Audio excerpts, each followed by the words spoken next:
Casio has released a brand new watch that is an amazing alternative to the Seiko Alpinist. They've packed it with great specs for just $60, and I think this is one of the best looking Casios in recent years. It does have some features that may be deal breakers for some, but I think that this new Casio is going to be super popular and find its way into many enthusiast collections. Hello there, my name is Kieran and welcome to the Top Tier Ticker channel. If you haven't already subscribed, make sure you do. I cover new Casios on this channel often. Now, Casio did release a very similar watch to this last year, with a stripe down the right of the dial. But in January of this year, they dropped some new colours for this watch that elevate it into something much better. Now, I decided to go with the green bezel option. I felt that this colour matched the vibe of the watch the best and somewhat gives off Seiko Alpinist vibes. And that's exactly what I believe Casio's aim to be with this watch. I think Casio decided to make the ultimate affordable adventure watch with this model. The main feature of that, of course, being an inner rotating compass bezel. This is a must-have for a true exploration watch. Now, I won't go into detail about how to read a compass bezel, but it's actually super easy. I'll leave that for you to look into once you buy the watch. But this bezel is incredible. The north to east markings have a different construction to the rest. These markings sit on a plateau above the sloped surface. They have a three-dimensional construction that makes them pop. The bezel has a flat green metallic finish, with all of the markings printed in white except the north, which is printed in orange. I'm not exactly sure why this one section is different, but I'm sure an adventure enthusiast will let us know down in the comments. The beauty of the bezel doesn't just stop with the aesthetics. The bezel is operated by the second crown at the 2 o'clock, and let me tell you,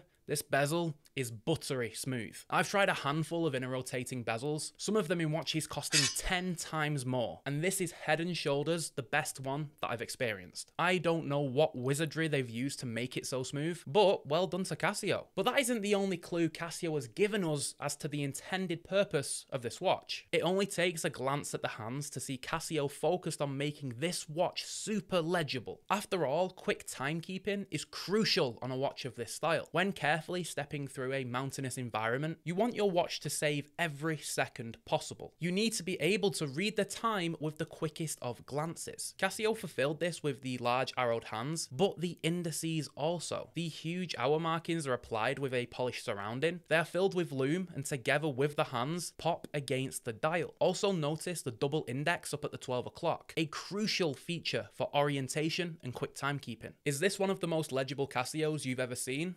I think so. Another clue is actually the seconds hand. A small detail that some might miss is the intentional use of a bright coloured hand. If you have to time something, contrast is crucial. You need the seconds hand to pop against the rest. Casio decided to paint the seconds hand in a bright orange, which allows for the focus to solely be on the seconds if needed. One opinion dividing feature I'm sure will be the 4 o'clock date window. I know us enthusiasts absolutely love the symmetry of a 6 o'clock date and will put up with a 3 o'clock if it's been well integrated. But a big window at the 4?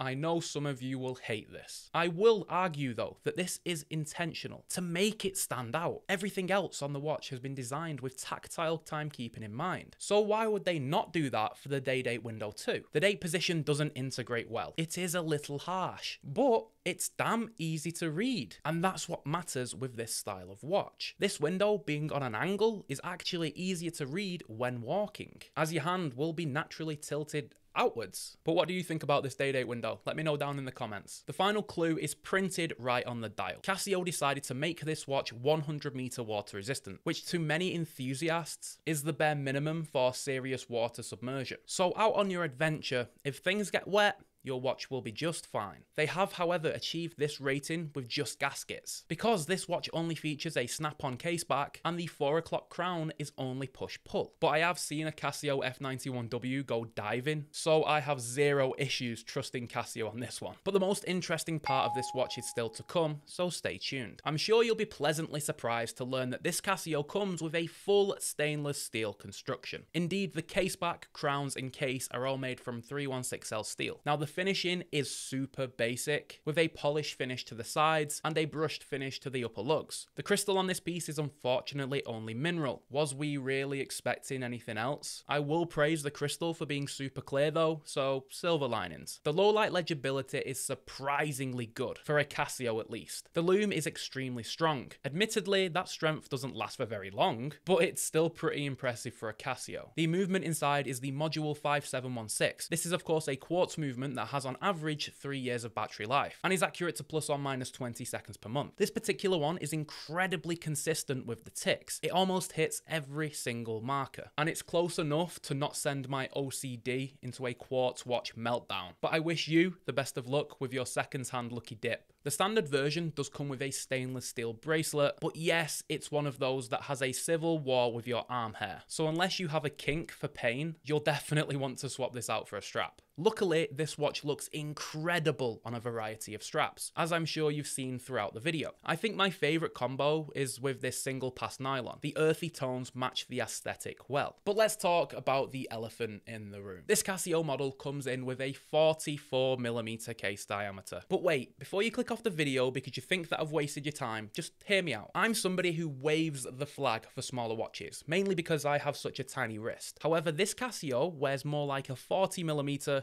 than a 44mm. The lug to lug on this watch is only 48mm. Combine that with the 10mm thickness, and it wears so much better than that 44mm case suggests. Casio has also done some clever engineering with the lug area. They've cut out some huge gaps around the lugs so that straps almost sit under the case. This leads to a wearing experience that feels like a regular sized dive watch, and not a 44mm adventure watch. It's a fantastic piece of engineering by Casio, I must say. And I actually think this watch would look a bit silly if it was only 40mm. The dial really is the focal point here. It makes the watch what it is. I can't stress this enough. Don't be afraid of the size of this watch. It wears incredibly well even on my 6.5-inch wrist. Considering this is a proper tool watch, it still does have some elements that make it super stylish. The dial has a slight sunburst finish, that metallic green on the bezel, the polishing to the case sides, the steel bezel features some indents at every even hour. It's clear that Casio wanted to make something contemporary, as well as being an actual tool watch. But this watch isn't perfect, of course. The 22mm lug width is a bit too big for my taste. I always prefer a 20. The crowns are a bit small, especially the compass crown, which should have absolutely been a bit bigger. They should have done away with the water resistant text on the dial. Absolutely useless information. For once though, I actually find myself enjoying